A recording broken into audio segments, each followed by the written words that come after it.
네, 여러분 안녕하세요. 예. 자, 하나 먼저 보여드릴게요. 이게 뭔지 아세요? 예. 하얀 얼음 아니에요. 예. 아이스크림 살 때 아이스크림 녹지 말라고 드라이 아이스 넣어주잖아요. 예. 제가 여러분들을 보여드리기 위해서 아이스크림을 사면서 이거를 싹 같이 넣었습니다. 어릴 때 이런 거 많이 안 했나요? 이렇게 접시에 담고 물 한 번 부으면 흰 안개가 빵 나오잖아요. 한번 볼게요.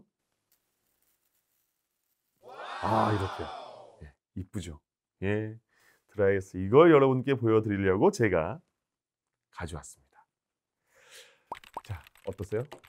네, 많이 해봤죠. 먹으면 맞아요. 먹으면 연기 나오는 용가리 과자 인기였어요. 정확합니다. 오늘은요, 액체 질소와 드라이 아이스를 사용하는 실험에서 주의해야 할 점을 함께 살펴보겠습니다. 자, 액체 질소나 드라이 아이스를 사용하는 실험은요, 우리 친구들 매우 재밌어하는 실험이죠. 그러나 안전한 실험을 위해서는요, 유의해야 할 것들이 상당히 많습니다. 자, 아까 어떤 친구가 이랬죠. 용과리 과자 같다 이런 얘기 했는데, 예, 이 용과리 과자를 먹으면 코, 입에서 연기가 막 뿜어져 나옵니다. 과자에 든 액체 질소 때문입니다. 네, 용과리 과자를 먹은 초등학생이 위에 구멍이 뚫려서 큰 수술을 했다, 이런 사고가 발생했다, 이런 게 논란이 된 적도 있었어요. 생각나죠? 그 뉴스. 예, 맞아요.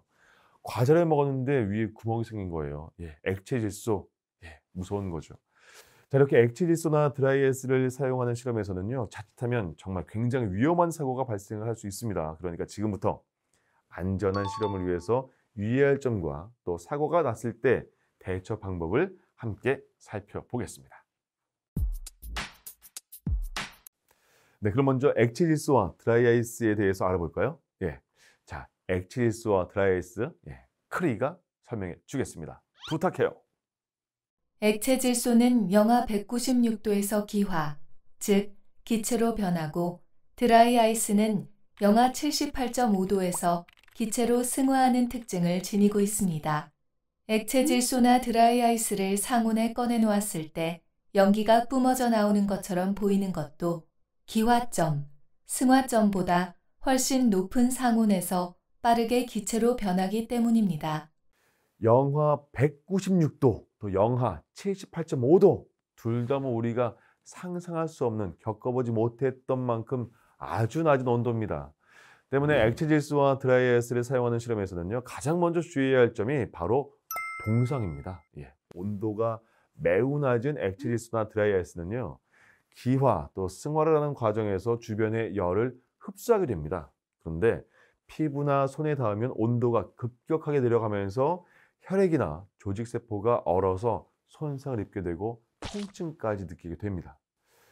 때문에 액체 질소 또 드라이 아이스를 사용하는 실험에서는요, 액체 질소나 드라이 아이스가 피부에 정말 직접 닿지 않도록 조심해야 됩니다. 예, 맞아요. 장갑 꼭 껴야 되죠. 예. 자, 장갑을 착용해서 액체 질소나 드라이 아이스가 피부에 직접 닿지 않도록 해야 합니다. 액체 질소는요, 피부에 직접 닿으면 어떻게 되냐? 예, 세포의 괴사까지 일으킬 수 있어서 더 주의가 필요합니다. 앞서서 나왔던 용과리 과자 사례도요, 기화되지 않고 남아있던 액체 질소를 마시게 되면서 위벽을 손상시켜서 병원에 가서 봉합수술까지 받게 된 경우였어요. 앞서 말했듯이 온도가 매우 낮은 드라이 아이스를 맨손으로 잡거나 피부에 닿았을 때 화상이 아니라 반대로 동상을 입는 게 맞습니다. 그런데 우리 몸의 감각은요, 일정 수준 이상의 강도의 자극을 받게 되면 통각으로 넘어가서, 그러니까 아파요. 통증을 느끼게 됩니다. 즉 뜨거움이나 차가움이 아주 극도로 강하면 뜨겁다, 차가워, 이게 아니고 아프다, 이런 통증으로 느끼게 되는 거죠. 그래서 드라이 아이스를 만져서 동상을 입게 되면 화상을 입었을 때와 아주 비슷한 통증을 느끼게 되면서 화상을 입었구나, 이렇게 생각을 하게 되는 겁니다. 네, 맞아요. 화상이 아니라 동상에 걸리는 거고요. 예, 그래야지 맞습니다. 응급처치가 가능하겠죠. 좋은 거예요. 화상인 줄 알고 찬물로 씻으면 안 됩니다. 자, 그럼 이제 동상을 입었을 때 올바른 대처 방법을 알아볼까요? 예, 자, 크리 준비한 게 있죠? 네, 다음 중 동상을 입었을 때 대처 방법으로 올바른 것을 골라주세요. 1. 따뜻한 온수에 동상 부위를 최소 20에서 40분간 혈액이 순환되는 느낌이 올 때까지 담갔다가 피부색과 감각이 돌아오면 물기를 말리고 상처 부위를 감싸 보호합니다. 2. 43도씨 이상의 뜨거운 물을 사용하여 상처 부위를 효과적으로 녹일 수 있도록 합니다. 3. 동상 부위를 비비거나 문질러 줍니다. 4. 머리 말리개를 사용하여 건조하게 말리거나 전기담요, 난로, 뜨거운 물이 든 통 등을 이용하는 방법도 가능합니다. 아, 그쵸. 화상은 잘 아는데 동상은 잘 모르겠다. 동상이면 일단 따뜻하게 해주면 되지 않나? 아, 뭐 그럴 수도 있죠. 그렇게 생각할 수도 있는데 우리가 화상 사고에 대처하는 방법은 많이 들어봤어요. 근데 동상은 우리가 일상 속에서는 많이 입을 염려가 적기 때문에 많이 들어본 분이 없을 것 같아요. 그래서 정답은 1번입니다. 네. 동상을 입었을 경우에 무조건 뜨겁게 해주면 될 것 같은데 그렇지 않아요. 예.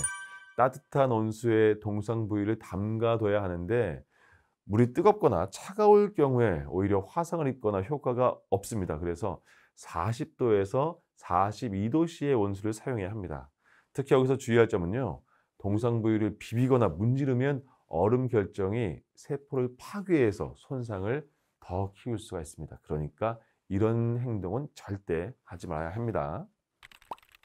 네, 동상 입었을 땐 무조건 따뜻한 온수에 담그는 방법 꼭 기억하면 좋겠네요. 자, 지금까지 액체 질소와 드라이 아이스를 사용하는 실험을 할 때 유의할 점, 또 동상 대처법에 대해서 알아봤습니다. 자, 오늘 배운 유의사항과 대처법 기억하는 것도 중요하지만 그 전에 우리 친구들 재밌다고, 너무 재밌다고 실험실에서 남은 드라이 아이스를 가지고 함부로 장난을 하면 안 되겠죠? 네, 그럼 다음 시간에 볼게요. 여러분, 안녕!